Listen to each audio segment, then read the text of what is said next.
convene for the work session on the Community Facilities District. I think we start out with the Community Facility District, General District Number 1, Community Facility Utilities District Number 1, Palm Valley Community Facilities District Number 3, Australia Mountain Ranch Community Facilities District, Centerra Community Facilities District, Cortina Community Facilities District, Cotton Flower Community Facility District, Wildflower Community Facility General District Number 1, Wildflower Ranch Community Facilities General District Number 2, and Kings Ranch Community Facilities District. And I guess the roll call, we're all present but one, our mayor. Do I hear a motion to excuse me? Second? Roll call. Board Member Pizzillo? Aye. Board Member Cavalier? Aye. Board Member Sousa? Aye. Board Member Osborne? Aye. Board Member Lozano? Aye. Vice Chair Ward? Aye. Passes 6-0. Okay, now we're going to receive an update on the city's CFD assessed valuation, proposed bond issues, and standby contribution agreements. Larry Lang will present. Thank you, Vice Chairman. I will try to keep my comments as brief as I can because I understand that we are running behind schedule, but what we wanted to do tonight was to review with you what is happening with the assessed valuation of our community facilities district, and with that, what are the impacts to the property owners, what is happening on the assessment bonds that are out there within a few of the community facilities districts. I want to give you a little bit of a brief discussion of proposed bond issues that have been brought to our attention. They haven't moved very fast, but I wanted you aware of those. We're going to talk a little bit about our standby agreements, what they are and how they come into play. As you have seen from a presentation that was done, Maricopa County-wide has estimated that in addition to the reductions in assessed valuation that have taken place over the past couple of years for residential property, that moving forward, the assessed valuations are expected to drop significantly, not only for tax year 2010, 2011, but also for tax year 2011, 2012. This chart shows the cumulative impact of those changes by major category county-wide for all of Maricopa County. That was some eye-opening information as you look at vacant land dropping cumulatively by 56% over that 2-year period of time, single-family residential county-wide at about 38%, and so forth.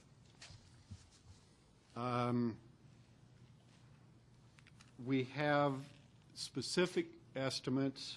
Okay, I got too quick. I apologize.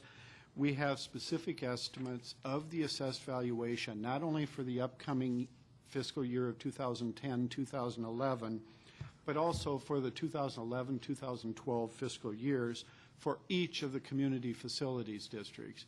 You can see that King Ranch valuation is dropping by 68% at the one extreme, and Palm Valley CFD number 3 is dropping by 11%, which is the least of any of these CFDs. Most of them tend to be in the 20 to 25% range, but that these valuations are dropping. Because these CFDs have issued debt, and that is what those property tax payments are to be used for, this can have an impact on the rates that are levied within those CFDs. The far left column on this is the CFD name, followed by the target property tax rate. This is the rate for debt service that, when the CFD was formed, was targeted that would try to keep the total debt service rate at or below that level. And so the current which is for fiscal year 2009-2010. That is the rate that exists for those CFDs for that year. The next column, which is the 2010 tax year, is for the fiscal year starting 2010-2011, and you can see all of these are expected to be within those rate parameters for that fiscal year. But in fiscal year 2011-2012, that is where some of those districts are expected to get above that target rate. The dark yellow in this chart represent districts that are expected to get above the target rate that do not have what are called standby agreements. And I'll go through what those are in a couple of minutes. The utility district number 1 and Australia Mountain Ranch do have standby agreements which impact the rates that are paid for the benefit of the other property owners within those. So what does a typical tax bill look like for a homeowner, and what has it looked like in the past couple of years? For each of these, and I'm not going to read this whole table, but you can see on the top by zip code, values have dropped dramatically from 2008 to 2011. The actual property tax bill based on the CFDs have been dropping or remaining fairly steady, and the tax bill would be expected to be remaining steady because the debt service that each of these districts is servicing is not changing. That's on the same debt service schedule that it has been from the past.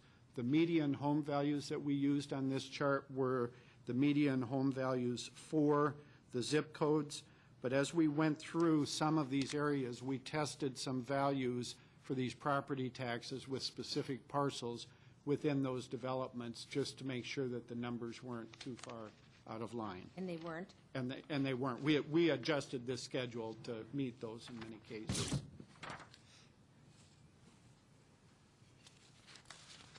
So if there aren't any questions on that part, I want to move to another type of obligation that exists within two of the CFDs, and that is within the I believe it's the General District CFD north of I-10 and Australia Mountain Ranch CFD south of the river. They have some bonds that were issued that are called special assessment bonds, whereby property owners were levied their proportionate share based on individual parcels. And these were done at the time that the development was made, prior to those properties being transferred out to individual homeowners. And we wanted to give you an update of where we've been going and what the impact of the tightened real estate economy is doing to those collections. So this chart shows the total number of bills that were sent out in each of those periods, which approximate 1,881 for this last year. Those bills are sent out in the most recent case, November 1st. They're sent out May 1st and November 1st of each year. They're due December 1st and June 1st of each year. And you can see the delinquencies of people that did not pay by that date is run from about 30% to 45%. Over these last couple of years. We go through a process of trying to find all of these people prior to sending them to the attorney's office, but keep in mind we've got to move fairly quickly to try to collect this money because we have payments due to the bondholders. But that process brought those payments down to the fourth line down, the number that were sent to the attorney. June of 2008, that was 88 accounts. The high one was in December of 2008 with 193. And as you can see, over the past couple of years, the number that have been sent to the attorneys has dropped dramatically. With the last payment that was due December 1st, only 28 were sent to the attorneys for collection. and that's because of more aggressive follow-up and phone calls to property owners as we can find them, that I think has helped that, as well as to mortgage companies. Eventually, a property, or excuse me, an assessment may go to sale. You can see we had 19 of them go to sale from the June 1st of 2008 payment, and then 2 in each of the more recent payments. Those sales were redeemed. All of them were redeemed from June 1st of 2008 as well as December 1st of 2008. The 2 for the June 1st of 2009 payment are still outstanding. That sale actually took place, if I recall, just in February of this year. So that's not a surprise that they would still be outstanding at this point in time. We also have some of the assessments that are billed as part of the property tax bill. And you'll notice the first 2 columns show 37.9 and 37.7% of delinquencies. That was a builder that didn't pay their property taxes, that owned several parcels, and that's why that one was so high. You can see the first half of 2009, 2010, the actual delinquency percentages were very low, less than 1%. That's worked pretty well for us. There have been a number of instances where primarily this is with builders that they have filed for bankruptcy, and what they're attempting to do is to defer foreclosure on loans that they have, but during that bankruptcy period, we may not always be able to actively pursue collection of delinquencies if they exist. And so those have had some impact where we have not even been able, either we send them to the attorney's office, but we haven't been able to go any further on that action with them just because of it. But in all of the assessment bonds that have been issued, we have what's called a reserve fund that's been issued with those bonds. And should we not have enough money to make the payments, we can draw from the reserve fund, and then that money gets replenished when we get the cash. We are concerned that for the July 1st of 2010 payment for one of the assessment bonds that we did in the area of Montecito, that we may end up, again, that's because of a bankruptcy, we may end up not being able to make the payment out of the money coming from the property owners, and we'll have to draw down on the reserve. In the past 4 years, we have drawn down on the reserves 3 times, and those amounts have been replenished. And as you can see, in all cases, the amounts on hand in the reserve, which is the far left column, is higher than the reserved require amount, which is the second column from the left. We have had some very informal requests for consideration of future debt issues. I wanted to just go over those with you so that you were aware of them.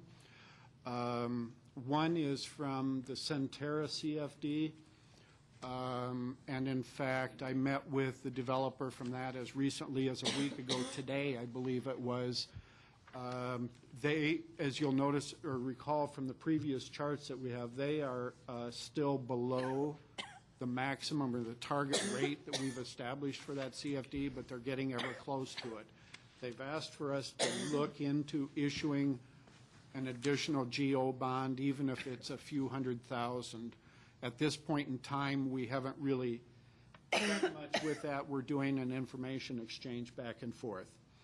The Palm Valley CFD number 3, this is in the not likely category that we will issue those, but in July of 2008, the CFD board did actually approve additional GO bonds to be issued in $6.1 million.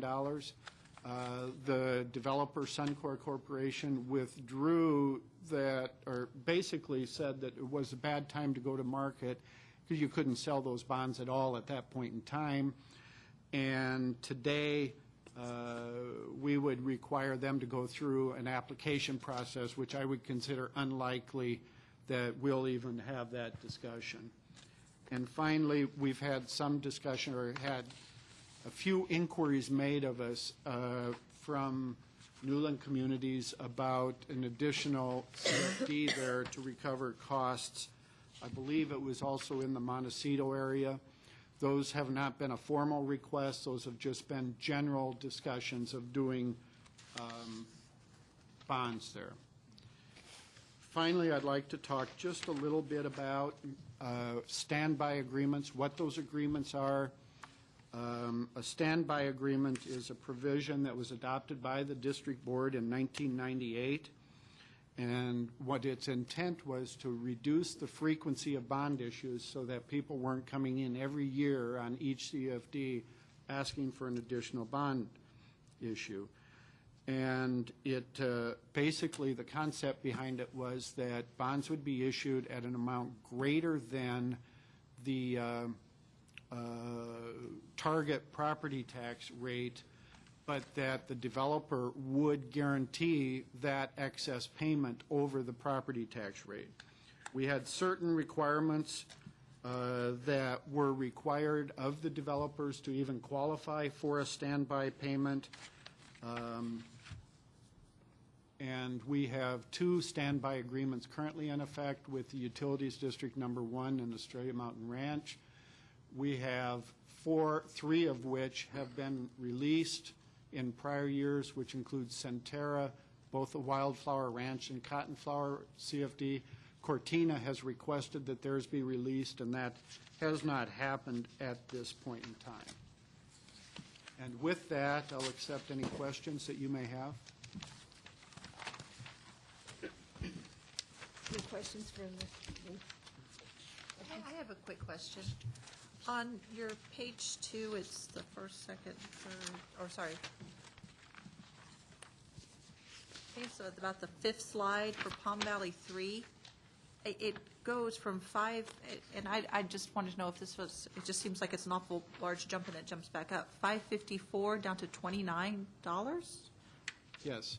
Okay. The 554 was the levy that was done when, under the assumption that that bond issue that the board approved was going to go forward.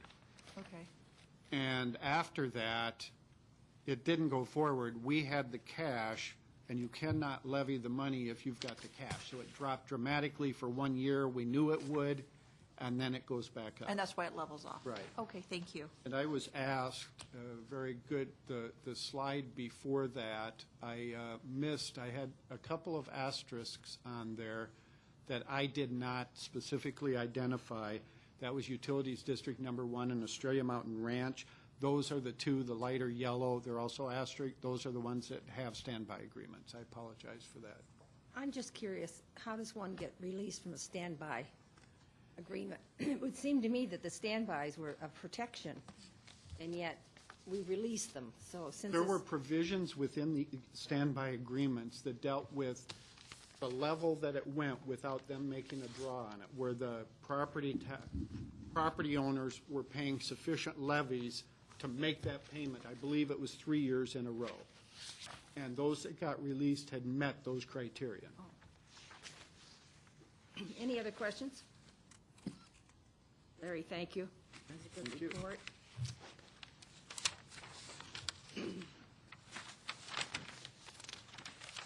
Any information items, staff, any follow-up required? Any board members have any inquiries? None whatsoever. Meeting adjourned, and now we'll start up. Begin the work session of Goodyear City Council is called to order. We're just a little late, not bad, 6 minutes or 7 minutes.